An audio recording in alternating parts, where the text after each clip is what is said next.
rồi kêu lườn rồi soi dữ dương đau là môi nát có đau đấy việc phải nhà hát nó ta làm cái này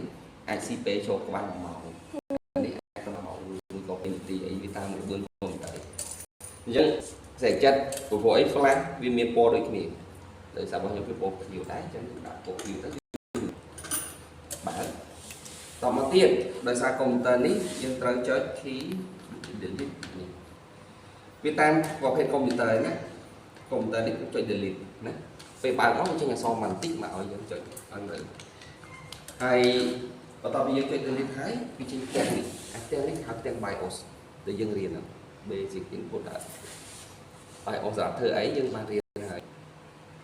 ភ្លេចអស់ហើយភ្លេចអស់ហើយមិនទៅរំលឹកខ្លួនឯងបន្ទាប់ពីយើងចូលដល់ផ្ទាំង BIOS ហើយ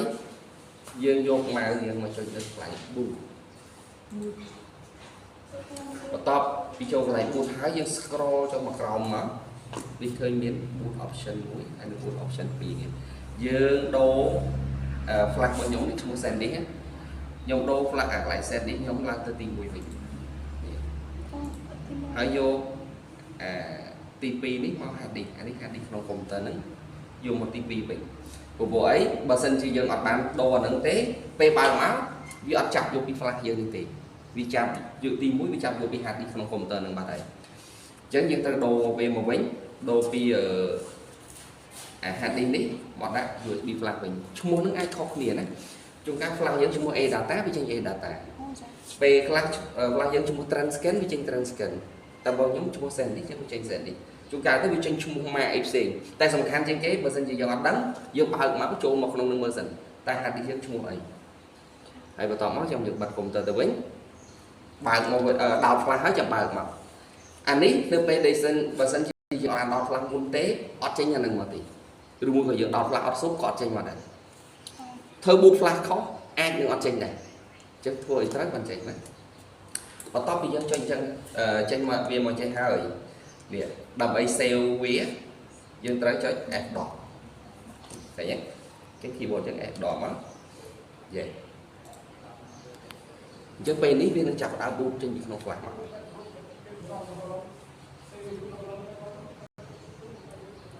លើនេះអត់ចុចទៀតណាវាចេញមក enter មកអានេះវាចុចវាចេញចុចតែប្រហែលដងទេបើយើងចុចអត់តន់វានឹងអាចហួសអញ្ចឹងកន្លែងហ្នឹងមើលមកចុចអីក៏បានដែរ key ណាមួយក៏បាន space ក៏បាន enter ក៏បាន key មួយណាក៏បាន any key កុំចុច key នេះ key ចុចទៅបាត់នេះ key លើនេះ keyboard ណា key មួយណាក៏បានដែរជួនកាលកុំព្យូទ័រខ្លះយើងយឺតបន្តិចអញ្ចឹងដោយសារតែអញ្ចឹងយើងនិយាយចាំលេខដែរ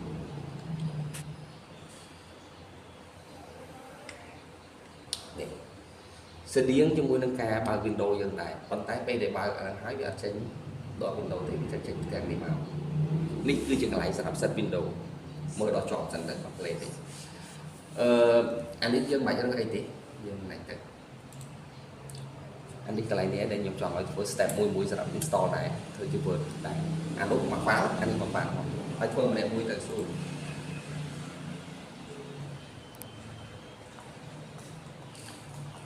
ពេលច្រើនអត់មានអីទេមាន next install ទេសម្រាប់ទាំងនេះយើងចុចអត់កើតទេអញ្ចឹងយើងចុច I don't have product key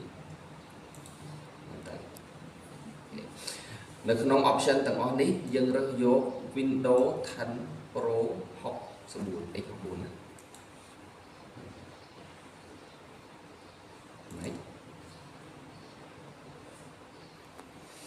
យើងដាក់ tick ទៅលើ I accept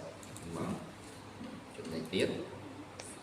កន្លែងពីរ option នេះយើងយក custom install only install Windows only ណាយកក្រោមនៅក្នុងករណីនេះដោយសារតែវាមាន partition ច្រើនចេះហើយយើងត្រូវការឈូសវាសម្អាត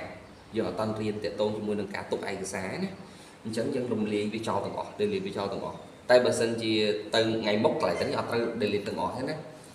អានឹងចាំពេលយើងដល់ពេលដែលយើងត្រូវថែរក្សាឯកសារបានយើងទុកណាពេលនេះខ្ញុំលុបចោលទាំងអស់សិនលុប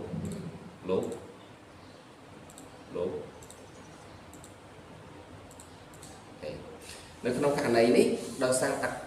កុំព្យូទ័រនេះមាន hard disk 2 Vì hạt đi muối tôm hùm pi rồi sang sự vị trí hạt đi muối tiết tôm hùm mà rồi muối chỉ chẳng nhom ai tả lại viên đố nó không hạt đi nàng muối của bạn này anh hạt đi pi xây cái này bạn về đồng lì chung thì phải đấy chẳng không cả lấy nhưng tả lại cho hạt đi còng đấy chẳng hạt đi pi ní tả lại mới nãy của bạn thì nhưng chọn tả lại còng đấy em chuyện này đấy tại bữa sinh chứ không tập xem chúng ta lục trầu quá so tầm mùi chúng ta làm mùi lần lì với trầu lọt đấy ta làm chót thì dừng vì ai được step trong coi miền ở này này tình tuổi hiện tại vận tải thì dừng ai vì cái áo luôn này bàn bên đây ta dừng ai chơi riêu bàn của mình chẳng miền ta next skip ấy thì tới ha vậy này anh đi lông trang bên đấy chắc step này cái step Windows còn này np để step chót mà lớn desktop dưới đôi chim miền tại thông ra mùi cái đường miền này thì lần ở đây đi chẳng giống tao mà vẽ